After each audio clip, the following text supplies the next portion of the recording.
امریکی صدر اور 8 مسلم ممالک کی قیادت نے غزہ مسئلے کے حل کے لیے سر جوڑ لیے۔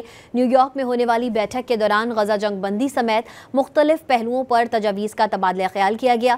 امریکی صدر نے ملاقات کامیاب قرار دیتے ہوئے بڑی پیش رفت کی امیدیں وابستہ کر لیں۔ صدر ٹرمپ نے جنرل اسمبلی سے خطاب میں فلسطینی ریاست کا قیام حماس کے لیے انعام کے مترادف قرار دے دیا۔ انہوں نے غزہ جنگ بندی کو یرغمالیوں کی رہائی سے مشروط قرار دیتے ہوئے تمام اسٹیک ہولڈرز سے حماس پر دباؤ ڈالنے کا مطالبہ بھی کر دیا۔ امریکی صدر اور 8 مسلم ممالک کی قیادت نے غزہ مسئلے کے حل کے لیے سر جوڑ لیے۔ نیو یارک میں ہونے والی بیٹھک کے دوران غزہ جنگ بندی سمیت مختلف پہلوؤں پر تجاویز کا تبادلہ خیال کیا گیا۔